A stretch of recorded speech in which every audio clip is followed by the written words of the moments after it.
Assalamu alaikum students of class 5th. How are you? I hope that you are good and fine. Welcome back again in the online classes. So students, आपको पता है कि हम लोगों ने अपना unit start किया था. हम लोग रीडिंग कर रहे थे और आज हम लोगों ने अपनी रीडिंग कंप्लीट करनी है. तो अब हम चलते हैं अपने लेसन की तरफ. तो स्टूडेंट्स, जैसा कि आपको पता है कि हम यूनिट नंबर 3 रॉबिन्सन क्रूसो की रीडिंग कर रहे थे. ये एक नावल में से जिसका नाम रॉबिन्सन क्रूसो है, इसमें से ही लिया गया है थोड़ा सा इक़्तिबास, यानी कि ये जो जितना भी हम लोगों ने पढ़ा है इस कहानी में, इस लेसन में, ये रॉबिन्सन क्रूसो का एक छोटा सा हिस्सा है. ये नावल लिखा था डैनियल डेफो ने. तो आज हम इसको कंटिन्यू करेंगे और आज हम इसको कंप्लीट करेंगे. Now we are on page number 30. कल हम लोगों ने अपनी रीडिंग ख़त्म की थी सनशाइन मेड देम स्पार्कल पर. आज हम नेक्स्ट से स्टार्ट करेंगे. What use are you to me, I asked. तुम मेरे किस काम के हो, मैंने दरियाफ्त किया. अगर आपको याद हो तो कल हमने पढ़ा था कि उसको कुछ सिक्के मिले थे गोल्ड एंड सिल्वर के, यानी कि सोने और चांदी के. तो वो उनसे पूछ रहा है कि तुम मेरे किस काम के हो. Everyone in the world desires you but me. मेरे सिवा दुनिया में हर कोई तुम्हारा तलबगार होगा. When I got back to my island, I noticed that the sky was black.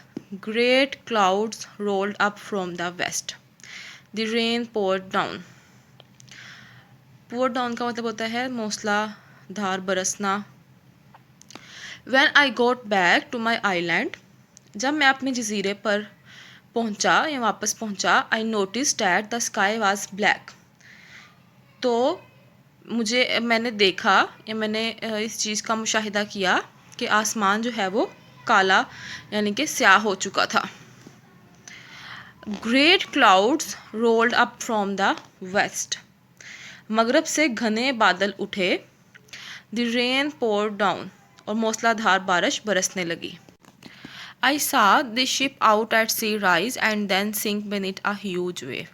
I saw the ship out at sea rise. मैंने समुंदर से जहाज़ को निकलते देखा. And then sink beneath a huge wave. और फिर उसे एक बड़ी लहर के नीचे तबाह होते हुए देखा. During the next few months, I busied myself in making a house with a strong stockade round it. Stockade कहते हैं बार को या मोर्चे को. ये हमने वर्ड्स मीनिंग भी पढ़ा था. During the next few months, अगले चंद माह के दौरान, I busied myself in making a house with a strong stockade round it. मैंने खुद को एक घर बनाने में मसरूफ़ रखा एक मज़बूत बाड़, उसके इर्द गिर्द एक मज़बूत बाड़ के साथ. यानी कि अगले चंद माह मैंने खुद को एक घर बनाने में मज़बूत रखा. With a strong stockade round it. उसके इर्द गिर्द एक मज़बूत बाड़ के साथ. यानी कि उसने घर बना रहा था जिसके इर्द गिर्द वो एक मज़बूत किस्म की बाड़ लगाए या वो मोर्चा बनाए. I used one of the sails from the ship for the roof. मैंने छत के लिए बादबानों में से एक इस्तेमाल किया. I cut down tree trunks and carried them to the house and slowly built a strong stockade to keep out wild animals. I cut down trees trunks and carried them to the house. मैंने दरख्तों के तने काट गिराए और इन्हें उठाकर घर तक ले गया. And slowly built a strong stockade to keep out wild animals. और आहिस्ता आहिस्ता जंगली जानवरों को बाहर रखने के लिए एक मज़बूत बाड़ या मोर्चा तमीर किया. The months passed in hard work and one day I set out to explore the whole island.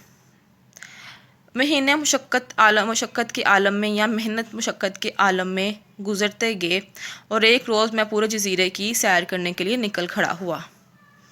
The journey took me 3 days. इस सफ़र में मुझे 3 दिन लगे. And when I got to other side of the island, I found a delightful valley.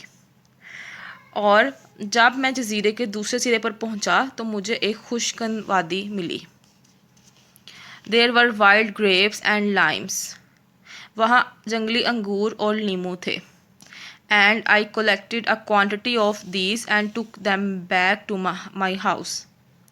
मैंने इन्हें इकट्ठा किया या इनकी बहुत बड़ी मिकदार इकट्ठी की और इसे अपने घर ले आया. One day in the forest, not far from my house, I found some wild goats.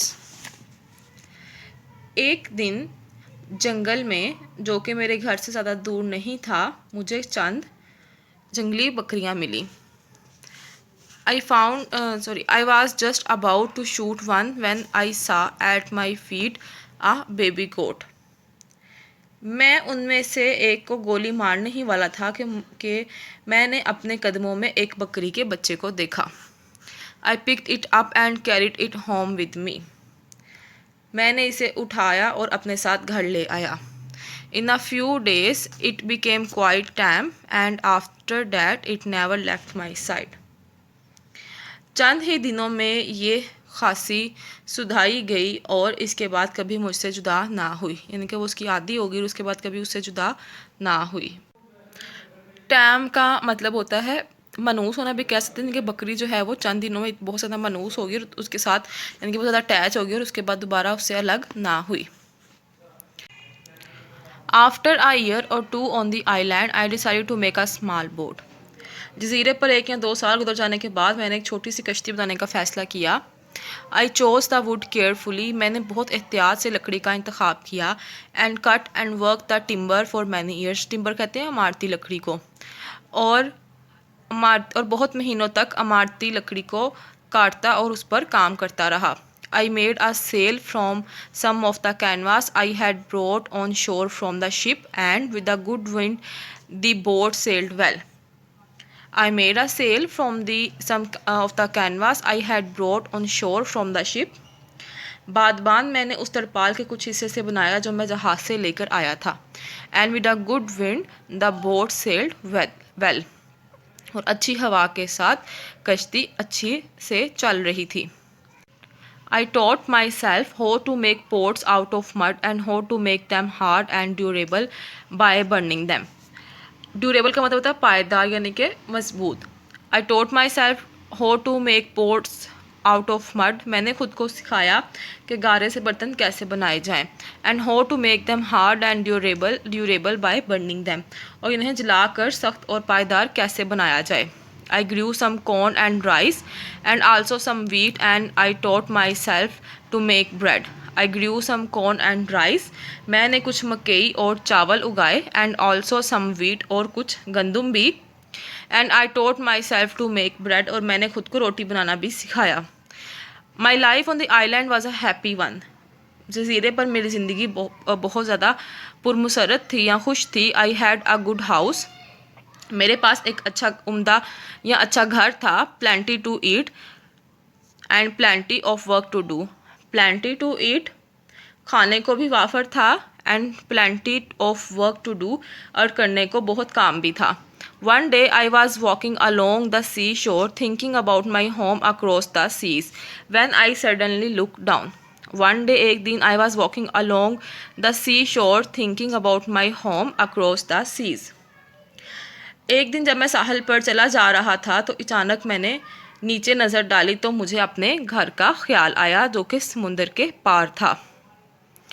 There on the sand in front of me was a clear footprint. It was not mine but the footprint of another man. There on the sand in front of me, तो उस मेरे सामने वहाँ रेत पर was a clear footprint, एक पाँव का जो है वो वाज़ह निशान था. But the footprint of another man, लेकिन ये किसी और आदमी के पाँव का निशान था. यहाँ पे हमारी जो है वो स्टोरी कंप्लीट होती है. क्योंकि ये एक छोटा सा हिस्सा था नॉवल में से, इसलिए यहाँ पे ही उन्होंने इसको वाइंड अप कर दिया. जैसे लिखा हुआ extract from Robinson Crusoe by Daniel Defoe. तो स्टूडेंट्स, इसके साथ ही हमारा आज का लेक्चर जो है वो कंप्लीट होता है. बुक वर्क जो है वो हम इंशाल्लाह अब कल करेंगे. तो आप लोगों ने इसको लर्न करना है, अपने ट्यूटर को सुनाना है और आपने जो है वो अपना काम रेगुलर किया करना है. तो अपना बहुत सारा ख्याल रखिएगा. चैनल को लाजमी लाइक, सब्सक्राइब और शेयर कीजिएगा और रेगुलर अपडेट्स के लिए बेल आइकन को प्रेस कीजिएगा. स्टे होम, स्टे सेफ, अल्लाह हाफिज़।